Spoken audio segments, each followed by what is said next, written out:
Hello दोस्तों, सभी का स्वागत है आपका अपना यूट्यूब चैनल ज्ञान मंत्रा मैथ में क्लासेस में। दोस्तों हम लोग आज मोस्ट इंपॉर्टेंट क्वेश्चन जो आपका बोर्ड एग्जाम आज स्टार्ट होने वाला क्लास 9th का, उसके बारे में बात करेंगे। तो आप लोग वीडियो के साथ बने रहिएगा और लास्ट तक जरूर देखिएगा। आज जो इस वीडियो में आपको हिंदी बी के बच्चे जो हिंदी बी रखे हैं उसके मोस्ट इंपॉर्टेंट क्वेश्चन के बारे में बात करेंगे, क्योंकि हिंदी ए वाला क्वेश्चन जो हम रात को ही उसका वीडियो अपलोड कर दिए थे, तो आप लोग देख भी लिए होंगे। और अभी जो हम वीडियो बना रहे हैं आप लोग के लिए हिंदी बी वाले जो हिंदी बी रखे हैं लैंग्वेज पेपर, उसको ये वीडियो देखना बहुत ही अनिवार्य है। आपको मोस्ट इंपॉर्टेंट जितना भी क्वेश्चन है हम आपको इस वीडियो के माध्यम से बताएंगे, तो आप लोग वीडियो के साथ बने रहिएगा और लास्ट तक जरूर देखिएगा। चलिए शुरू करते हैं। पहला जो क्वेश्चन आता है आपका वो गद्यांश पेपर आता है, जिसको आपको पढ़ के उसका आंसर देना होता है। तो आप यहाँ से गद्यांश को पढ़ेंगे। तीनों मॉडल प्रश्न पत्र जो आपके पास है उसका सारा गद्यांश आप तीनों को पढ़ लेंगे, ठीक है।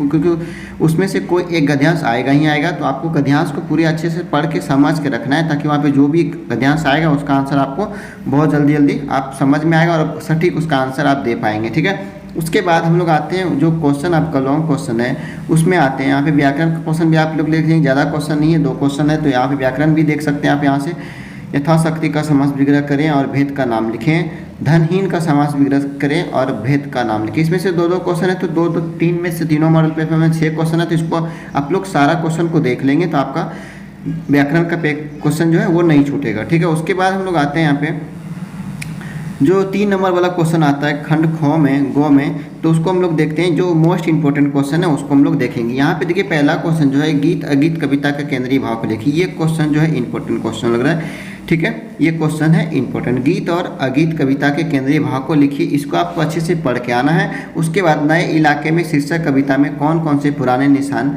का उल्लेख किया गया है,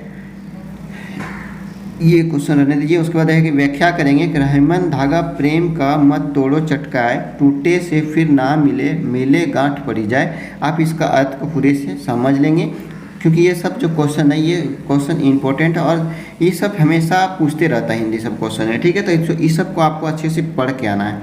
तो मोती मनुष्य और चून के संदर्भ में पानी के महत्व को स्पष्ट कीजिए। मोती मानुष और चून के संदर्भ में पानी के महत्व को स्पष्ट कीजिए। क्वेश्चन नंबर 9 देखिएगा, धर्म की आड़ पाठ के आधार पर महात्मा गांधी धर्म संबंधी विचारों को लिखिए। तो आपको ये क्वेश्चन नंबर 9 पढ़ लेना है, ठीक है। Question number 6, question number 9, question number 8 आपको फर्स्ट सेट 1 से पढ़ना है, 3 नंबर वाला क्वेश्चन में, ठीक है। उसके बाद हामिद खाने का पैसे लेने से इनकार क्यों किया, ये इंपॉर्टेंट क्वेश्चन है।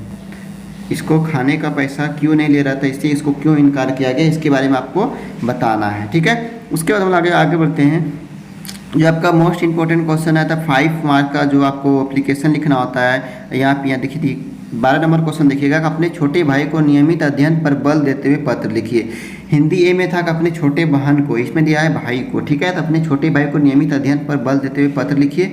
या अथवा में दिया है या अपनी वार्षिक परीक्षा की तैयारी का वर्णन करते पिताजी को पत्र लिखिए। ये दोनों टॉपिक जो है आपको अच्छे से रिवीजन करके आना है, अपने कॉपी पे लिख के आना है अच्छे से, मतलब रिवीजन 1-2 बार अपने से लिख लेंगे, उसके बाद आप एग्जाम देने आ जाएंगे, तो आपका एग्जाम बहुत अच्छा हो जाएगा, ठीक है। हम लोग आगे बढ़ते हैं। क्वेश्चन 13 नंबर क्वेश्चन देखिएगा। यहाँ पे निबंध लिखने बोला गया है, जो कि 7 नंबर का है, जो 150 शब्दों में लिखना है। मेरा भारत महान जो है ये निबंध, मेरा भारत महान संकेत बिंदु प्रस्तावना प्राकृतिक बनावट इतिहास धार्मिक सहिष्णुता के सौंदर्य पर और अनुशासन का महत्व। तो आपको इसमें से मेरा भारत महान इसको रिवीजन कर लेना है, और उसके बाद पर्यावरण प्रदूषण इसको रिवीजन कर लेना है, ठीक है। इन दोनों में से कोई एक आ ही जाएगा, उसमें से कोई दुविधा वाला बात नहीं है। इस दोनों में से आपको रिवीजन करके आना है, जो भी आएगा आप उसके बारे में आपको लिख देना है।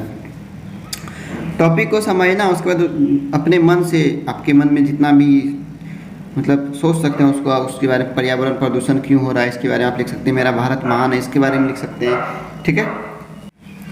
हम लोग सेट 2 से क्वेश्चन को देखेंगे। इसमें जो मोस्ट इंपॉर्टेंट क्वेश्चन है उसको हम लोग सेलेक्ट करके उसके बाद आपको बताएंगे, तो आप लोग ध्यान से बने रहिएगा वीडियो के साथ और लास्ट तक जरूर देखिएगा। चलिए देखते हैं। यहाँ पे इसमें भी दिया गया है कि गद्यांश आपको दे रखा है कि पक्षी और बादल ये भगवान के डाकिये हैं, जो एक महादेश से दूसरे महादेश को जाते हैं। हम तो समझ नहीं पाते हैं, मगर इनकी लाई चिट्ठियाँ पेड़ पौधे पानी और पहाड़ बचाते हैं।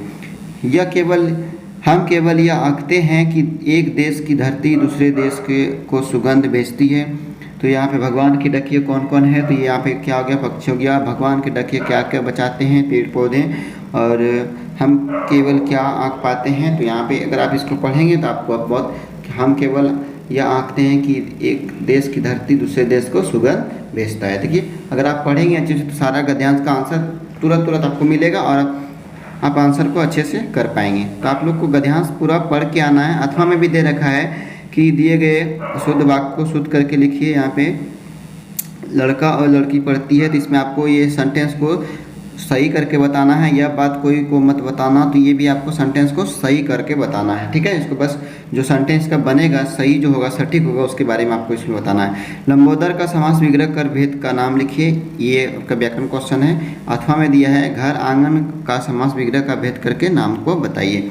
ये आपका 2 नंबर वाला क्वेश्चन है जो कि आपका बहुत छोटा छोटा है, तो आप उसको रिवीजन करके व्याकरण वाला सब जितना भी क्वेश्चन है उसको भी रिवीजन करेंगे आप। तीनों से आपका 6 क्वेश्चन आ रहा है, तो तीनों में से 2 ही की 6 क्वेश्चन में 2 क्वेश्चन आपका आ ही जाएगा, ठीक है। उसके बाद हम लोग आते हैं 3 नंबर वाला क्वेश्चन में कि कभी, देखिएगा निम्नलिखित प्रश्नों के उत्तर दीजिए। यहाँ पे दिया है कि कभी एक घर के पीछे या 2 घर के आगे क्यों चल देता है। आदमी नामा के पहले छंद में कवि की दृष्टि आदमी के किन किन रूपों का बखान करती है। अथवा में दिया है कि प्रकृति के साथ पशु पक्षी के संबंध की व्याख्या करें। आप क्वेश्चन नंबर 7 जो है इसको आप रिवीजन करेंगे।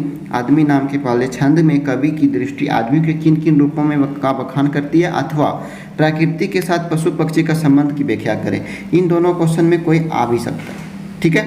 उसके बाद है व्याख्या कीजिए क्वेश्चन नंबर 8। रहीमन देखी बड़ेन, ये लघु ना दीजिए डारी, जहाँ काम आवे सोई कहाँ करे तरवारी। अथवा है रहीमन पानी रखिए बिनु पानी सब सोन, पानी गए न उबरे मोती मानुष चुन। तो ये अथवा में है, तो आपको इसको थोड़ा सा देख लेना है कि जो भी आपका आ रहा है तो उसको आप अच्छे से लिख पाएंगे। आशय स्पष्ट कीजिए। यहाँ पे देखिए sir Chandrashekhar vacant, question number 9 में देखिए सर चंद्रशेखर वैकेंट रहमान के लिए सरस्वती की साधना सरकारी सुख सुविधाओं से कहीं अधिक महत्वपूर्ण थी। और उसके बाद दूसरा क्वेश्चन है कि जज को वल्लभ भाई पटेल की साज के लिए 8 लाइन के फैसले को लिखने में 1.5 घंटा क्यों लगा। तो आप क्वेश्चन नंबर 10 को रिवीजन करके जाएंगे, ठीक है। क्वेश्चन नंबर 10 आपको पढ़ना है। उसके बाद हम लोग आते हैं लेखिका ने गिल्लू को क्यों कैसे और मुक्त किया। ये भी क्वेश्चन इंपॉर्टेंट है, आपका बुक का क्वेश्चन है, आप लोग पढ़े भी होंगे। लेखिका ने गिल्लू को क्यों और कैसे मुक्त किया, इसको आपको अच्छे से पढ़ के जाना है, ठीक है। उसके बाद हम लोग आते हैं 5 नंबर वाला क्वेश्चन में। अपने विद्यालय के खेल कूद दिवस के बारे में बताते हुए पिताजी को पत्र लिखिए, या अथवा में दिया कि परीक्षा में प्रथम आने पर अपने मित्र को बधाई का पत्र लिखिए। तो आप इस दोनों में से एक को कोई भी आ सकता है, तो यहाँ पे आप इसको ज़्यादा फोकस करेंगे कि अपने परीक्षा में प्रथम आने पर बधाई लिखिए पत्र को, और या फिर खेल कूद दिवस के बारे में बताते पिताजी को पत्र को लिखना है। तो ये सब क्वेश्चन तो आप लोग पहले से पढ़े होंगे, तो इसमें से लेटर में तो कोई भी आ सकता है, इसमें कोई ये नहीं है कि आपको ये ही आएगा। तो आपको रिवीजन करके जाना है और अच्छे से एग्जाम देना है। 7 नंबर निबंध वाला में देखिएगा, दिए गए संकेत में के बिंदु के आधार पर किसी विषय पर अधिकतम 150 शब्दों का निबंध लिखिए। मेरा राज्य झारखंड के एग्जाम में हो सकता है मेरा राज्य झारखंड के बारे में आ जाए। सांकेतिक बिंदु परिचय, सीमा, निवास संस्थान, सांस्कृतिक उपसंहार इसके बारे में, या फिर वृक्षारोपण का महत्व को बढ़ाते हुए, या बढ़ती हुई महंगाई के बारे में आपको बताना है कि इसको कम कैसे कर सकते हैं। इसके बारे में लिखना है कि बढ़ती महंगाई से क्या क्या हो रहा है, आदमी का जो लाइफ स्टाइल है वो कैसा हो रहा है, उसके बारे में आपको लिखना है। तो यहाँ पे किसी, या तो आप वृक्षारोपण के महत्व को बताएंगे या फिर बढ़ती महंगाई को, इन दोनों को आपको अच्छे से रिवीजन करके जाना है, ठीक है। उसके बाद हम लोग आते हैं नेक्स्ट टॉपिक पे, नेक्स्ट मॉडल पे। यहाँ तक कोई दिक्कत किसी को नहीं होना चाहिए। इसमें से ये सब क्वेश्चन जो है सिलेक्टेड क्वेश्चन है, ठीक है, और उसमें से हम सेलेक्ट करके आपको बता रहे हैं। तो आपको इस तरह से सिलेक्ट किया वो क्वेश्चन को अच्छे से रिवीजन करके जाना है और अच्छे से एग्जाम दे के आना है, ठीक है। हम लोग सेट 3 से क्वेश्चन देखते हैं। जो सिलेक्टेड क्वेश्चन होगा उसको हम लोग अच्छे से बाहर करके बता देंगे आपको। तो आप लोग को इसमें भी आपका क्या है, पहला गद्यांश ही मिलेगा आपको। तो गद्यांश तो पढ़ना ही पढ़ना है तीनों सेट से। जो बीत गई सो बात गई, जीवन में एक सितारा था, माना वह बेहद प्यारा था, वह डूब गया तो डूब गया, अंबर के आनंद को देखो कितने इसके तारे टूटे, कितने इसके प्यारे छूटे, जो छूट गए फिर कहाँ मिले, पर बोलो टूटे तारों पर, अब अंबर शौक मनाता है, जो बीत गई सो बात गई। तो इसको आप पढ़ने के बाद आपका जो आंसर है नीचे, कवि ने अंबर के आनंद को देखने की बात क्यों की, सितारे के डूबने पर कवि का क्या प्रेरणा देता है, उपयुक्त गद्यांश का शीर्षक को लिखें। तो ये सारे क्वेश्चन यहीं से आपको मिल जाएगा। अथवा में भी दिया रखा है कि अगर ये नहीं पूछेगा तो इसमें सकता है ये आ सकता है। तो ये गद्यांश को आपको अच्छे से पढ़ लेना है, किसी एक से आएगा ही आएगा। तो आपको गद्यांश को छोड़ना नहीं है, गद्यांश से अगर पढ़ेंगे तो आपका बहुत क्वेश्चन बन जाएगा, ठीक है। उसके बाद हम लोग आते हैं क्वेश्चन पे। जो आपका किताब का क्वेश्चन है यहाँ पे, रसोई घर का समास विग्रह जो व्याकरण का क्वेश्चन है, इसको तो आपको पढ़ना ही है तीनों सेट से, क्योंकि इसमें से 6 क्वेश्चन आए तो 6 क्वेश्चन में से 2 क्वेश्चन आएगा ही आएगा। इसमें से कहीं छांट नहीं सकते इसको, क्योंकि कम क्वेश्चन है तो इसमें सेलेक्टेड क्वेश्चन पहले से दिया गया था। आपको इसको अच्छे से पढ़ के जाना है।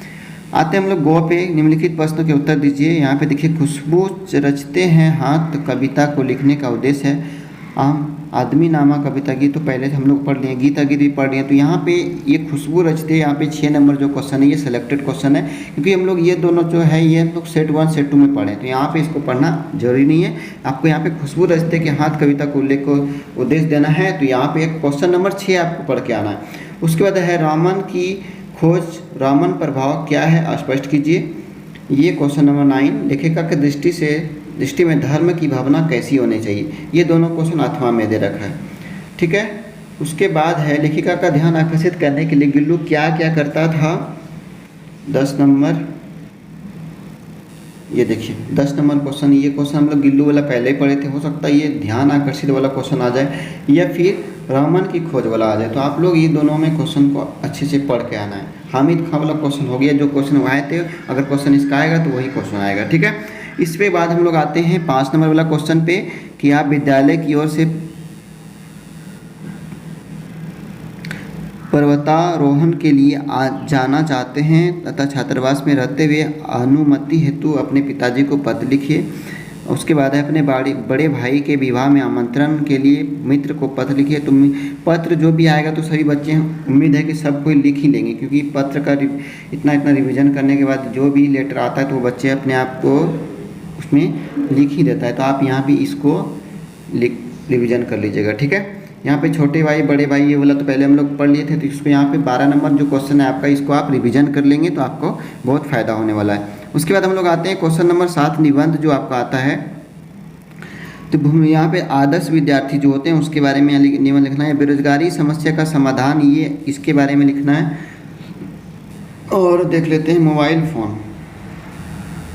तो यहाँ पे जो क्वेश्चन आपका सिलेक्टेड क्वेश्चन है बेरोजगारी वाला या फिर आदर्श विद्यार्थी के बारे में एक निबंध लिखना। तो इन दोनों क्वेश्चन में आपको रिवीजन करके आना है, और आप इन दोनों में से कोई आ ही जाएगा। अगर इन दोनों में नहीं आएगा तो हम लोग सेट 2 में जो पढ़े तो वो आएगा, हम लोग सेट 2 वाला नहीं आएगा तो सेट 1 में जो पढ़ेंगे वो आएगा, ठीक है। इन मतलब इसमें से 6 निबंध में से कोई एक निबंध आपको आना ही है।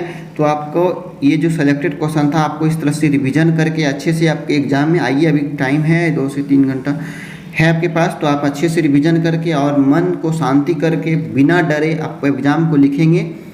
और बिल्कुल डरने का किसी को ज़रूरत नहीं है, क्योंकि सबका अच्छा नंबर आने वाला, और सब अच्छे से लिखेंगे। और हैंड राइटिंग पे सब ध्यान देंगे, क्योंकि आपका राइटिंग साफ़ सुथरा मिलेगा तो आपको एग्जामिनेशन का जो कॉपी चेक होता है उसमें आपको एग्ज़ाम नंबर जो है वो अच्छे से मिल जाता है। तो आप लोग इस पर ध्यान देंगे, राइटिंग को अच्छे से लिखेंगे, साफ़ सुथरा लिखेंगे, और जो भी आंसर लिखेंगे वो सटीक लिखेंगे, ठीक है। ऐसा नहीं कि कुछ से कुछ लिख दिए, ऐसा नहीं होता है।